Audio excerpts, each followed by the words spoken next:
results.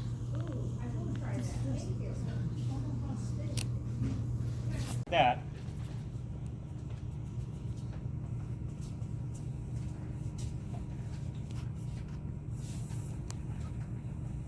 Maybe you create land like that.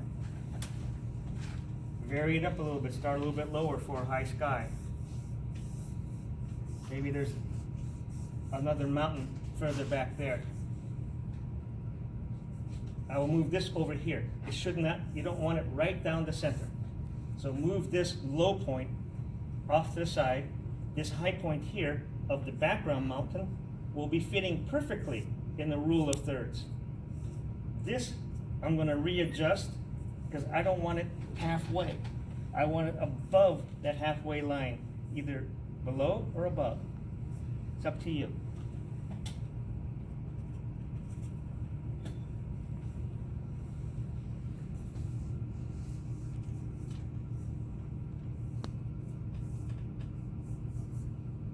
Don't line two peaks right on top of each other. So I got a mountain peak there, off center.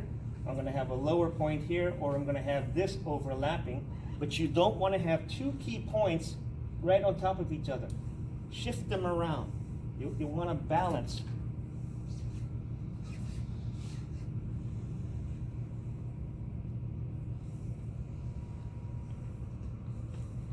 With that, so you drop this off sooner.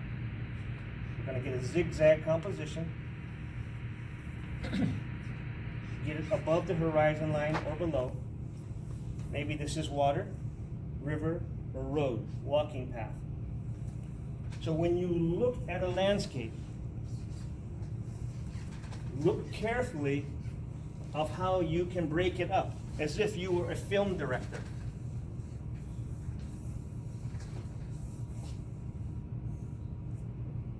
Okay, that's pretty close to the middle there, but that's all right. And so maybe you have something in the background like this, further off. And let's see, the one back there, get your horizon line there. The water is going like this. Maybe there's something breaks off right about here.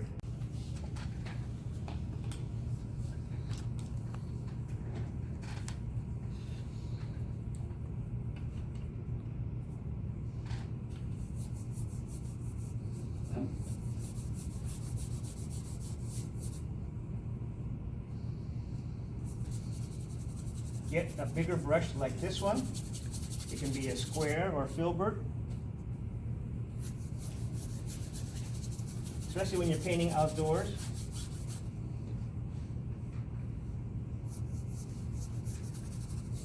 Now when you look at a painter like Andrew Wyeth or anybody else, you'll see how they just start off very loose like this.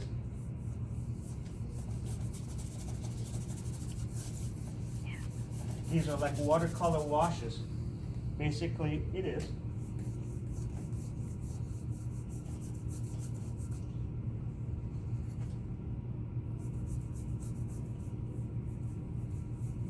This could easily turn into sand dunes or anything else.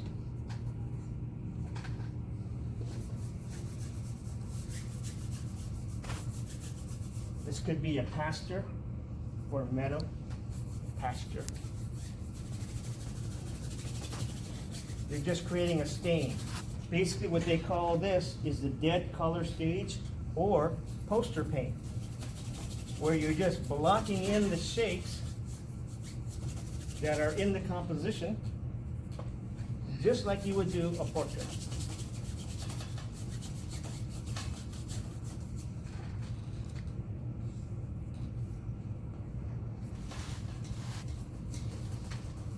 But the key thing that's happening here is that you're composing something that moves you through, in and around, before you paint any subjects.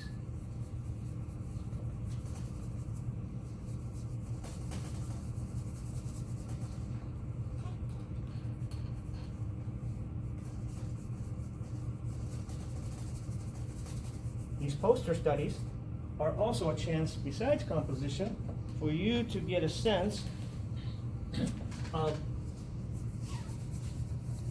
where everything may go.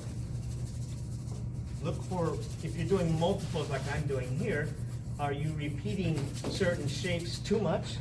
Is there a formula? Now, any one of these can turn into water, into rough water, into ocean.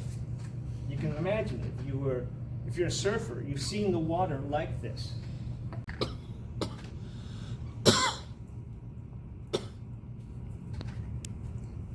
One of the most important things about painting with acrylic is that sometimes people want to help you put your supplies away, and that's always great. Make sure that they put their caps on your paints really well. Otherwise, I mean, this will dry. This will dry so quickly. And let me see, I just need a little bit of white. So I've got a kind of a somewhat dark shade of a alizarin crimson. I'm sorry, cerulean blue. And I got a little bit of green here still on the brush, so that's fine. Add a little white there.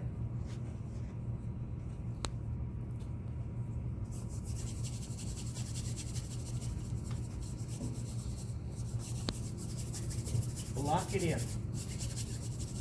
It's a stain. It's basically you're getting rid of the white whenever possible. This was one of the things that my painting instructors were so furious with me, because I always left the white in too long, and I'd have the white staring at me like this here versus this. This cools it down. And it allowed me to make better color choices once I got rid of all the white, because the white was just glaring at me.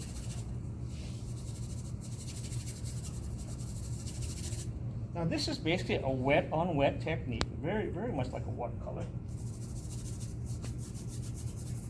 You're basically staining in your sky at this point. I would recommend I highly recommend painting past into the landscape. Don't stop at the edge. You'll get a much more cleaner, more natural looking transition from the horizon to the sky. Now I just added a little bit more white to the blue, because I wanted it not to be pure blue up here.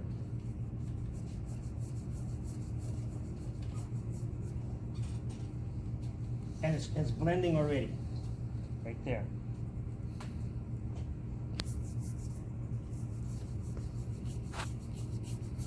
Blend it while it's still a little bit wet.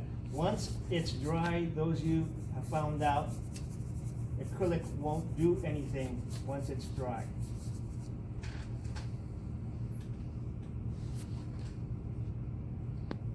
I would say experiment with different blues. In this case here, I'm just going to quickly do this whole series.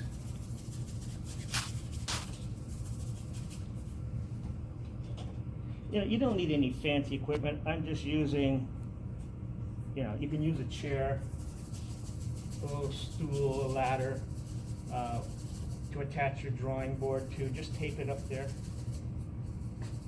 Now, when you're painting in the sky like I just did here, you see how there's a cloud developing right there? You take your brush and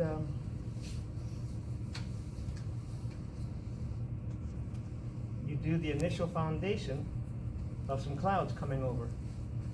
It's not the end, nowhere near the end. But you gotta get, if you want to do skies, stare at clouds. Today was a beautiful day. My wife, we were both working in the studio. She's sculpting. I'm looking up at the sky that she pointed out to me, and it was the most beautiful cumulus clouds, like Casper the Friendly Ghost clouds. They were really pretty spectacular.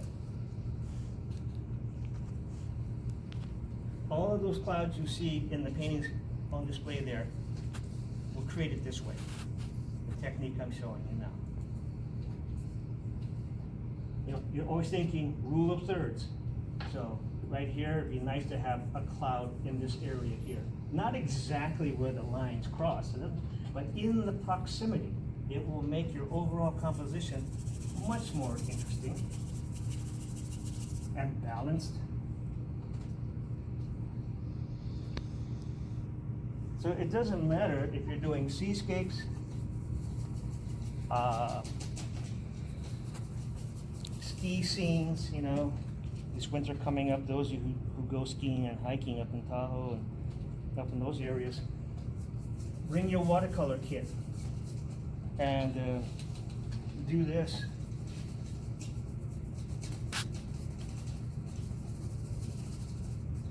I wanted you to see just how rough you can initially lay down these early layers. See, this is the part where you don't have to stress. They're going to look rough. They're going to look lousy like this. People are going to question your ability, but later on, you're going to be able to clean this up. A pair of chopsticks and I'll paint something. It doesn't matter.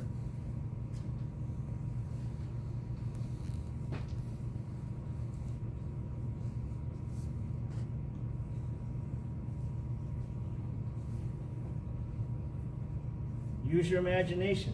If you haven't been out in nature in a while, you haven't seen any clouds, whatever movie you're watching.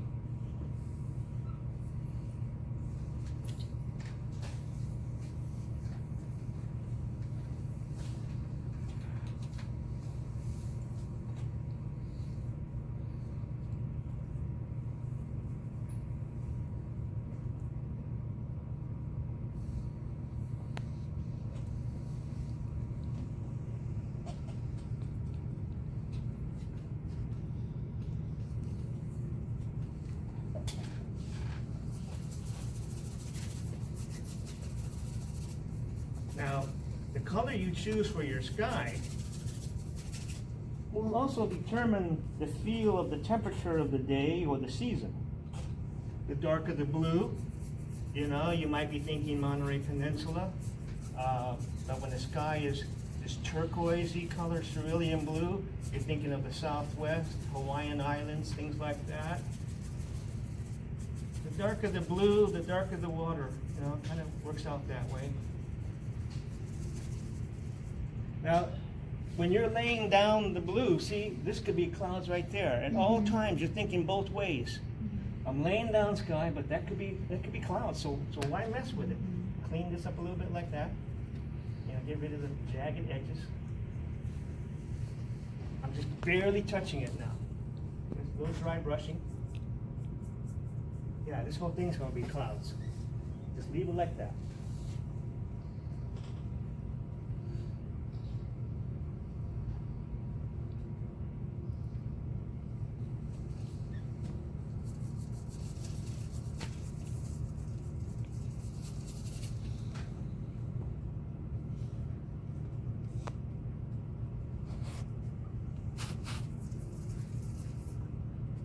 Now, my thinking is shifting to this.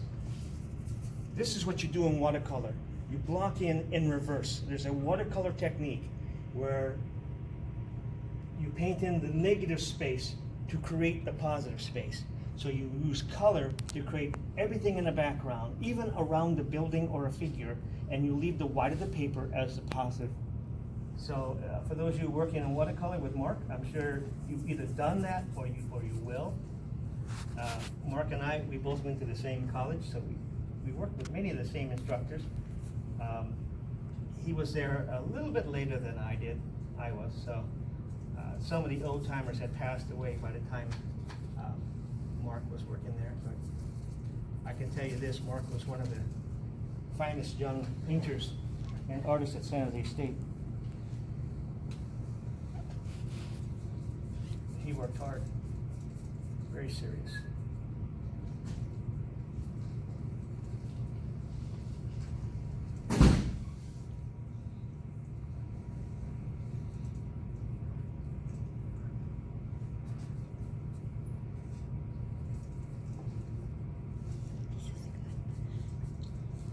How do you know how to paint clouds? Just by the fact that you've done them so often.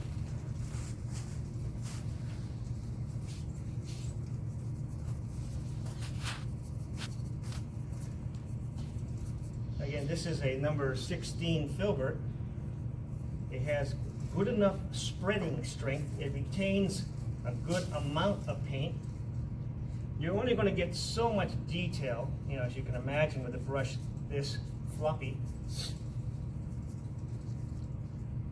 Now, sometimes maybe the clouds get too busy, so you start getting rid of some at this early stage if you want. Edit out.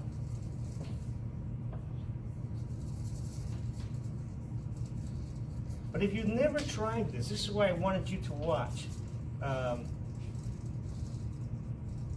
You can over-theorize anything. How to drive a car, how to drive a motorcycle, how to do anything. People can tell you, coach you, show you diagrams, you can watch videos all day long. But where the learning begins is when you can see somebody doing it and then you yourself, you dive in and you start playing. It's all play. And you teach your eyes to look for edges. Are any of the clouds' edges too similar, too sharp for the space? I mean, they're back there. They're back there atmospherically.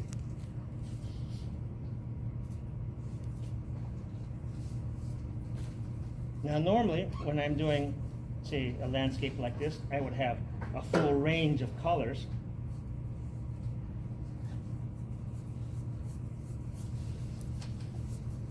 And then you see by your second coat, you're going to be covering up any of the underpainting or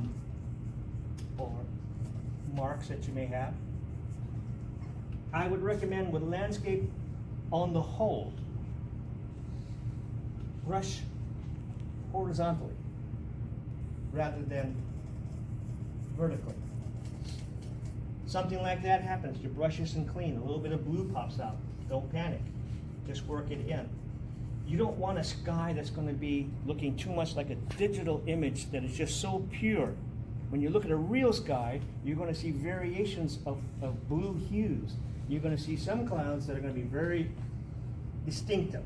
Others are going to be just hints of a cloud, and that too would change and disappear in a very short period of time.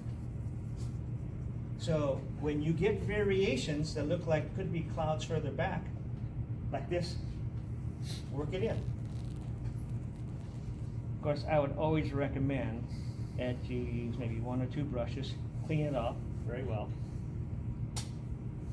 This one has a, right there, that is almost a pure stain of that blue, and that's what keeps showing up no matter what I do. But at least I know it's there. You don't want your brush too moist. Now you blend. As it starts to dry, it offers you enough resistance for blending.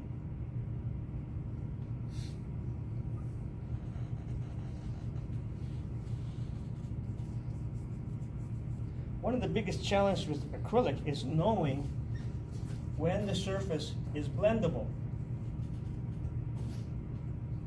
Yeah, so now I'm working these secondary clouds further back. These will be more pure white. These are going to show they're miles, maybe 10 miles plus further back.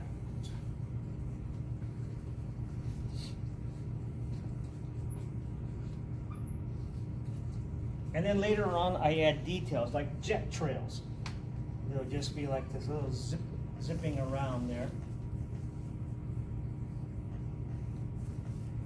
You do your background, then you put your trees in front of them. Don't put your trees in first. Don't make those mistakes that I made when I was a young painter. Because it's almost impossible with acrylic to match up this proper sky color between all the branches and the leaves. Trust me, every mistake that you're going to make with acrylic paint, I made so often, over and over again.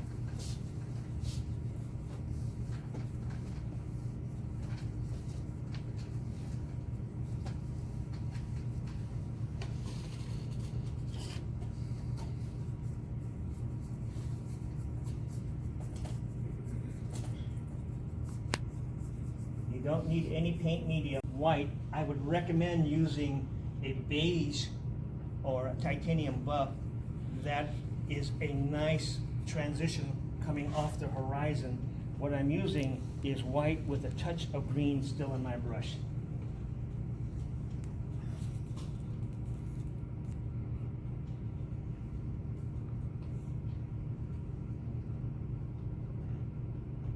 Now with most clouds, the upper edge of the cloud is the whitest.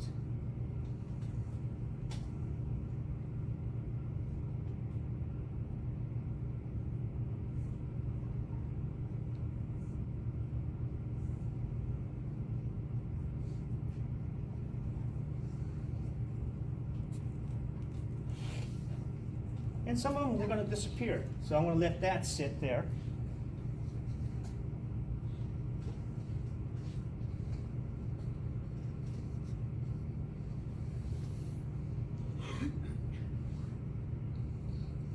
So like I learned in construction and a little bit in the trades with my father. He would show me once and he'd ask me, did I watch? Do I get it? Yes, Dad. You do the next room by yourself. Are you sure? You watched me, right? Yes. You got what I did. Any questions? No? Seemed easy the way you did it. Go for it, son. And he always had to repair everything I messed up. I learned a lesson.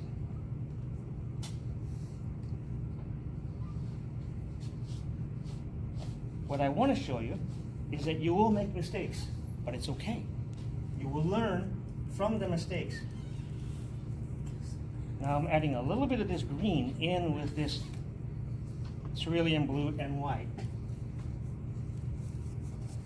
And it's going to give me this shade here. It's going to take a couple of coats to cover up that initial color there I have. But that's okay. The more layers that you can create, you know, you're going to get a more natural looking sky. It won't look fake. It won't look like one of those things you buy in Carmel that you buy by the square inch. No offense to my Carmel artist friends who do sell it by the square inch. I get it. But, you know, for those of you who are doing this for the first time,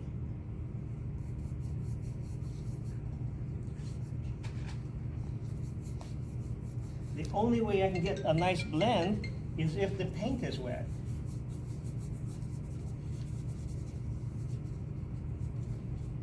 Okay, now I'm working down to these clouds. So there's a side where people go, George, if you can crank these out like this, why don't you just do a bunch of skies and, well, because it doesn't interest me. My heart's not in it. I can do it, I did it before. But, no.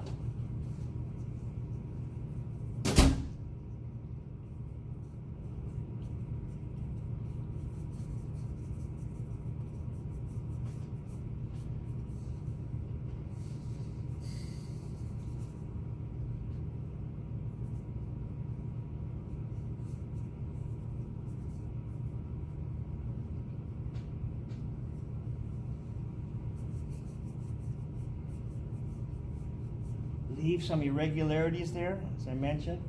You know, it gives you that natural sense of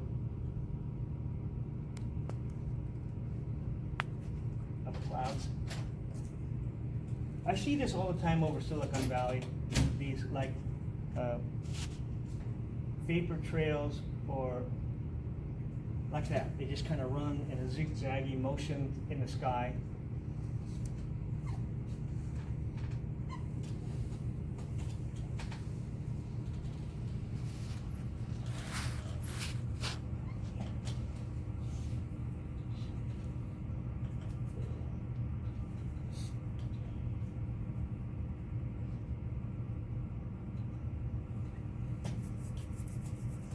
This is why you want a brush that will hold a lot of paint.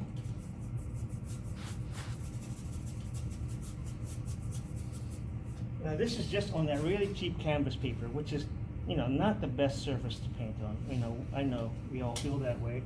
But, you know, you can make it work for what you want.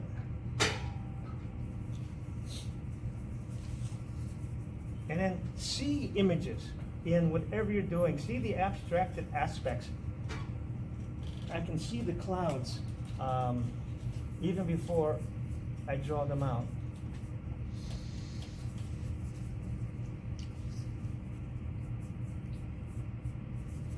Even when I'm working on my motorcycle, I see the reflection of the clouds off the chrome on my bike.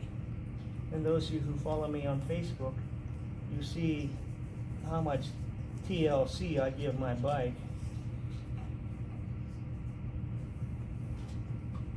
So many beautiful pictures. I see what you photograph all the time and you share. Don't just shut off your brain. Absorb in also. Retain it. Practice retaining it. Practice trying to just do what I'm doing here. Now I'm painting clouds that I saw today.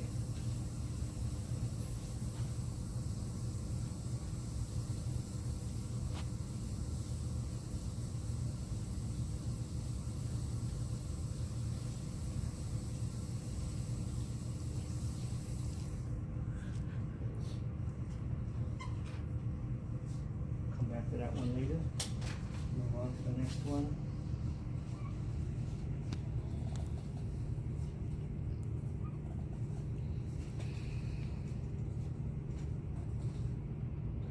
Add a little bit more green into the sky for this one.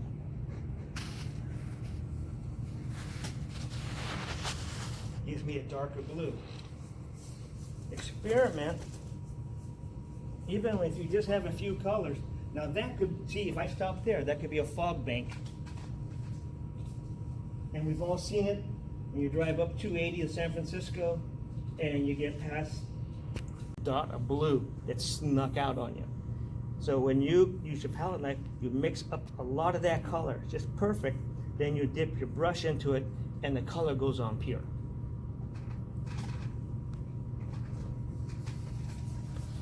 Second coat on landscape always works so much.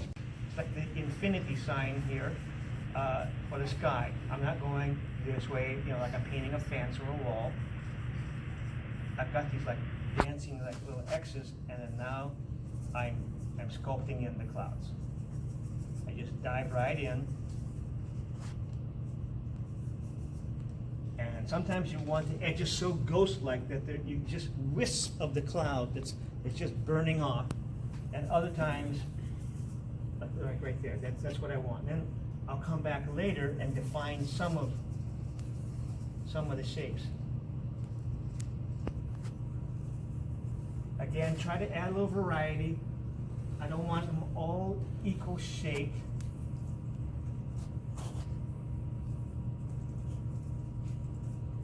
Now, once you're happy enough with any of these skies, by the time you put a tree in front of them, or anything in front of them, the sky will appear back there. The illusion of spatial depth will be achieved. Man, I'm really on a roll on these suckers tonight. Huh? I didn't even have a donut. It was all that talk about steaks got me all. Okay, well, that one I'm okay with. It's a little busy. I'm going to break it up. And what I do with a lot of these clouds, like Laura, could you point to that one right there, please? Yeah. You notice I got the shape, but one of the key things about the clouds is what you do on the underbelly of the cloud. And that has different colors. And that will give you a sense of the cloud not being Casper the Friendly Ghost puffy look, you know, or a cartoon. But by putting in those colors there, it'll appear like it's going back, like almost that small one, 1, 2, 30 in from the left there. The clouds are like a V, and it's got the green at the bottom. But I believe the clouds on this one work because of what's underneath. That's one of the key things. Putting the white on the edge is the easy part. But putting the right colors underneath the cloud give it that effect. What colors did you use? Do you remember on the end? It's a combination of the titanium buff, which is like a beige color, a little touch of green, some yellow ochre, and probably just a pinch of a little bit of red that's in the green family, kind of as a complementary color.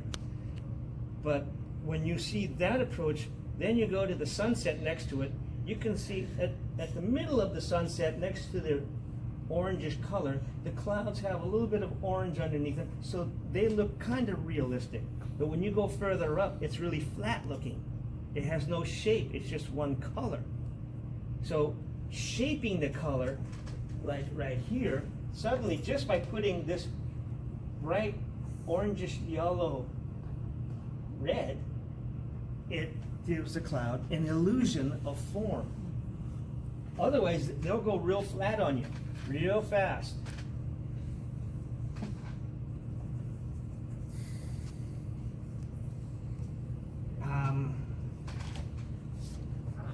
I personally like sparse clouds. Now this one right here, use your imagination. That could be a spacecraft that's slowly emerging. You know, use your imagination, always. So, you know, I wanted to show you this because some of you have finished your still life. And if you don't worry about perfecting them. Remember, this is the sampler plate to the blue, so it's got a different kind of shade of blue. It's amazing what you can do with just one color, with white, and just a little bit of this landscape color. You see all the colors. This is a sap green, and this is burnt sienna. There, I ghosted down that cloud a little bit. When I say ghost down, I'm basically doing a dry glaze on top of this sky blue. I'm not really covering, I'm just tinting.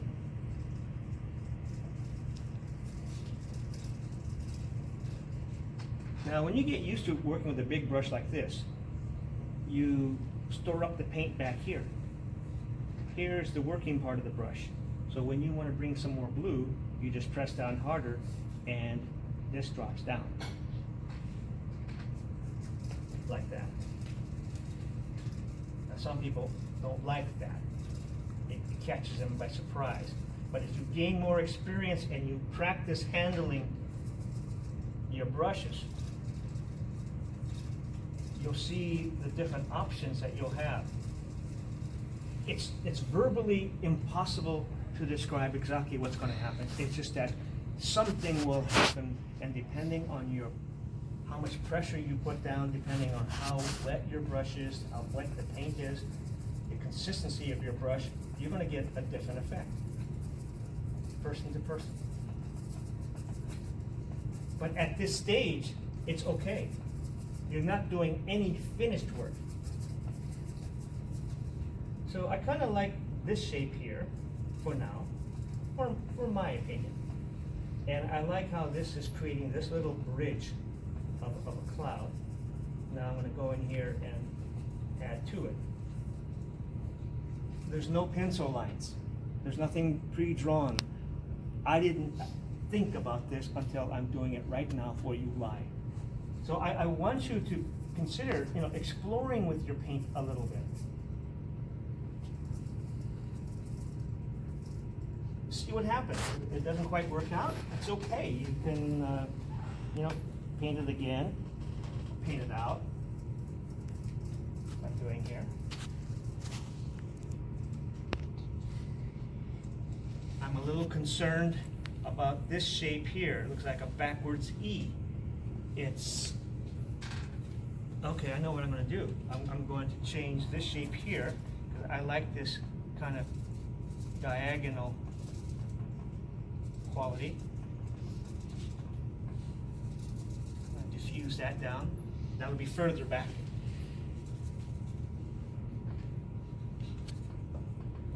Now I got a backwards C or a G. Am I happy with that? Don't know quite yet, but the fact that I see, okay, no, I'm okay with that, because I'm already thinking what I'm going to put underneath, and that's going to help. These edges are too textured. Brush it out. these clouds atmospherically are miles away. So you don't want to see too much texture on the edge. Soften the edges.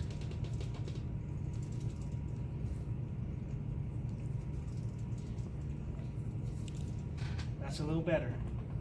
That's a little better.